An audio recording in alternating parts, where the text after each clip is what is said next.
Hi guys, hello and welcome back to another board game unboxing right here on Chits. So today we're going all Star Wars and we're going with the recently released Battle of Hoth. I saw this one advertised on Facey a couple of months before release and I thought I've just got to have it. It basically uses the Memoir 44 engine, whereby the board is divided into three sections: centre, left and right.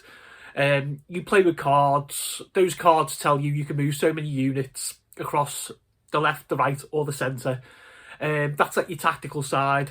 You then move your miniatures, which are like troops and ships.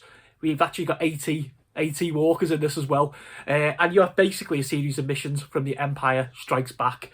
So anyone who's got memories like me of, in my opinion, the best Star Wars movie out them all, will recall that famous battle with the AT-ATs coming across and the snow speeders and yeah, all that sort of stuff. So this is what we're going to unbox today. So straight away, the artwork evokes the movie.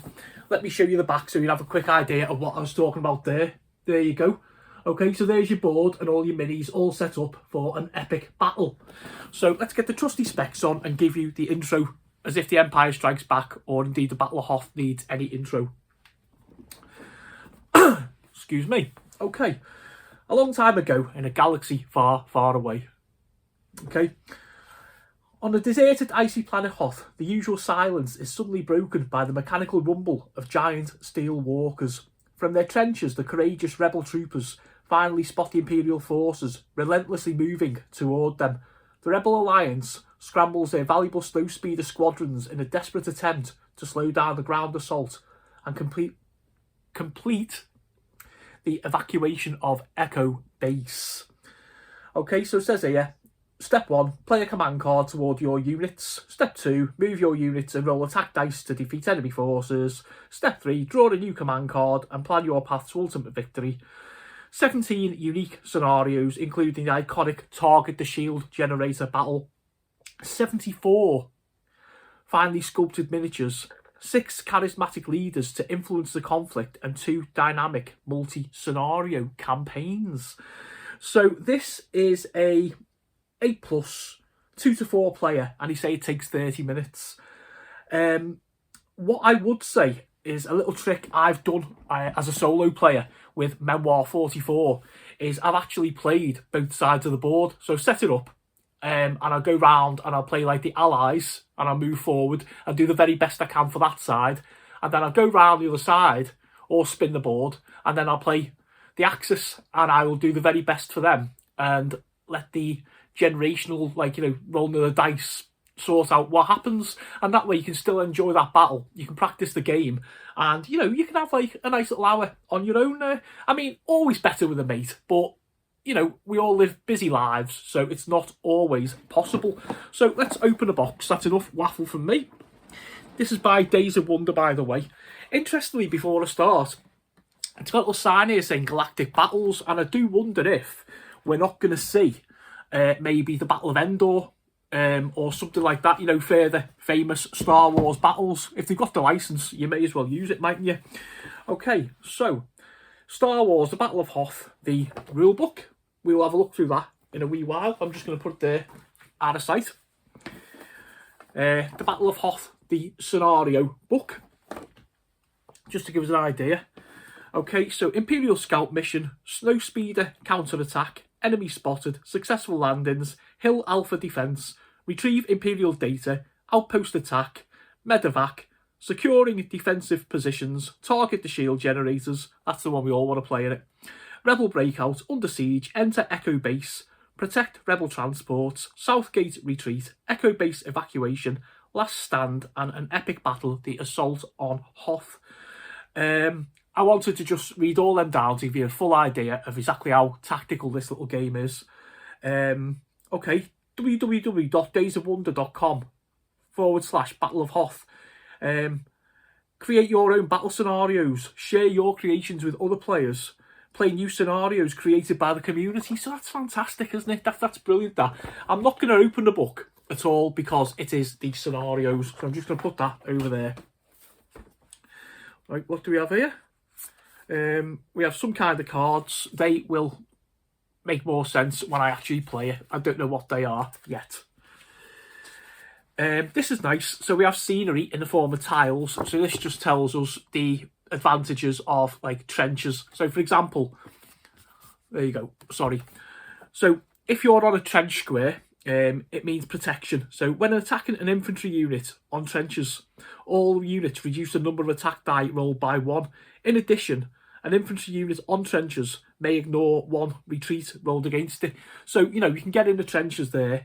There's rocks, there's ridges, buildings, wreckage. Yeah, so that's nice as a quick little guide to sit at the side of the board. Because we all forget these things mid-game, don't we? Okay, this is... Oh, nice, okay. Campaign 1. So this is the booklet there for that. Let's have a look. Right, and that lists all the different permutations that we do with campaigns. So that is Assault on Echo Base. This appears, it says the same. Oh, I see, yeah. This is like from the Rebel point of view, because obviously we've got a big Rebel sign there. Duh. And the Imperials there. So, yeah. Made that harder than what it needed to be. But, yeah. Campaign 2. Outpost Delta. So again, from the Imperial side, Outpost Delta from the Rebel side. So already you can see we've got quite a lot to be doing here, even if you don't just sort of set up a random game and play together. These are nice. I do like these. These are the tiles, so they pop out, obviously. Double-sided, to be used in all different scenarios. I've got the board. I'm just going to show you a couple of other things first because I always have fun opening boards up. Let's put that there. Okay, so we have dice. So you can see like there's a soldier on there. There's like an explosion on there. There's looks like that's a retreat on there. So what you do is you'd have like your unit and you'd be on your hex and you'd have like so many a range and a line of sight. So like your troops may fire at something, say 2 squares away, so you get to roll more dice. If you roll, you're going to fire, say 4 squares away, you're going to roll like less dice, that type of thing. It's a really easy system. I used to play Memoir 44 with Geordie, my lad, and he must only have been about, about 8, and he got it where you move and you roll the dice. Really, really simple system, backed up by tactical play with the cards. So we've got a couple of little stands here. They just go at the back of the board to hold your cards so your opponent can't see them. And we have said cards. Let's have a look at these. Okay, just ripping everything and making a mess off camera here. But what I want to do is I want to show you a couple of these just to give you an idea of what I was talking about tactically earlier. Okay, so let's have a look at that there. So that one says Recon, and you can see here the number 1 and the left side of the board. You see that? So what that means is using this card to play it this turn, you can move 1 unit on the left side of the board. And then it says, when drawing a new command card, draw 2, choose 1 and discard the other. You know, Recon, like the Imperial Probe droids there. Let's have a look at a couple more. There we go. Rebel Spearhead. Order 2 units of your choice. These units ignore terrain movement and attack restrictions. So you're going to ignore that centre, left and right, and you're just going to basically be able to move 2 of your units anywhere.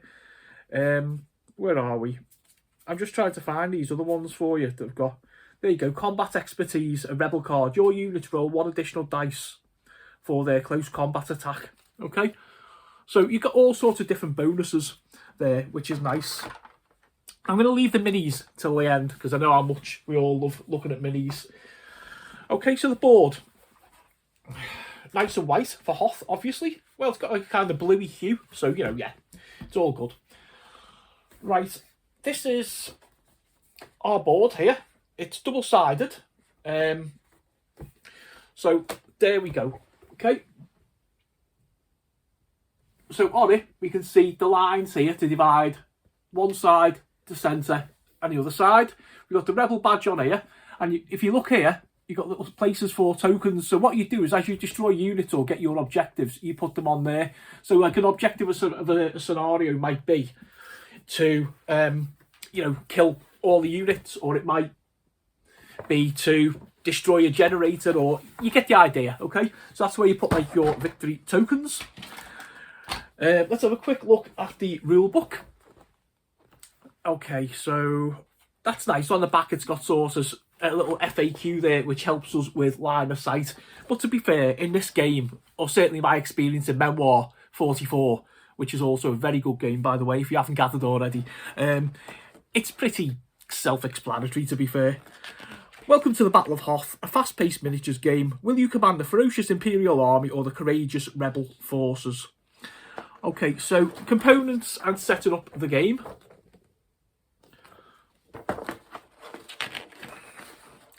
Object of the game tells us about the battlefield, the game turn. Okay, so on your turn, you play a command card, you do your orders, you move your units, you attack with your die, you draw a new command card, and then your opponent does the same. And it tells us there how we move, how we attack, etc. More stuff on attack ranges, line of sight, terrain modifiers. Remember what I told you about the tiles being like the hills or the rocks or the trenches? Explains that there. Appendix. Oh no, that's nice, okay. So yeah, it just tells us what all the different units can do there, which is always a nice handy reference.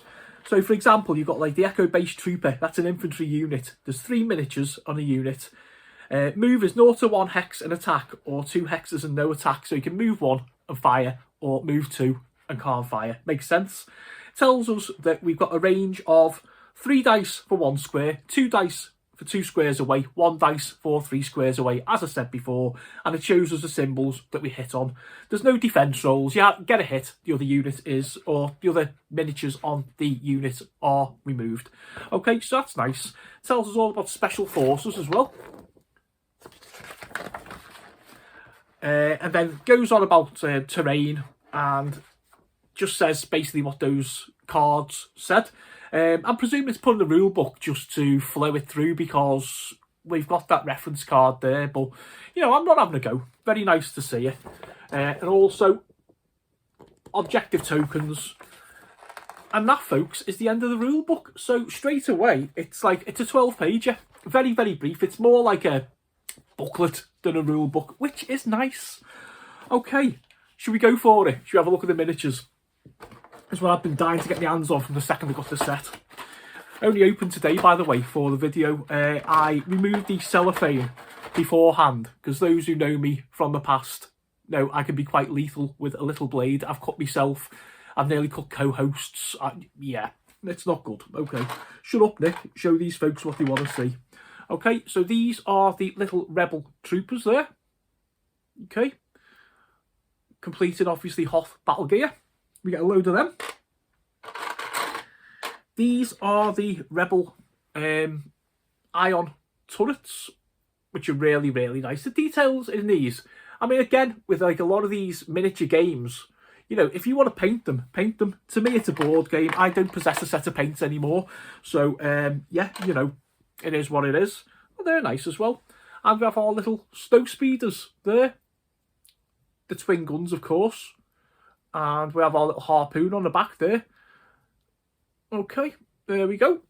So that is the rebel side.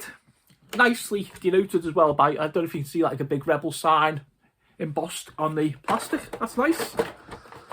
And then we have our Imperials, the Empire.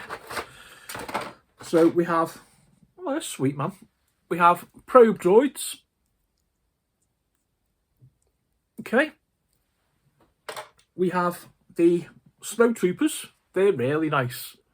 I remember years ago when I used to buy the Star Wars figures when I was a kid and stuff, and seeing the snowtrooper model and really, really, really want one. They're just so cool. Don't know if it's going to pick up there. Is it? Autofocus? But anyway, that's the snowtroopers. And what I wanted to see, and what you all wanted to see, is the iconic and famous AT-AT walkers. These are lovely. They really are. Look at that. AT-AT, AT-AT. I used to always call it the AT-AT, to be fair. My mates used to call it the AT-AT, but yeah. So just to give you a size comparison,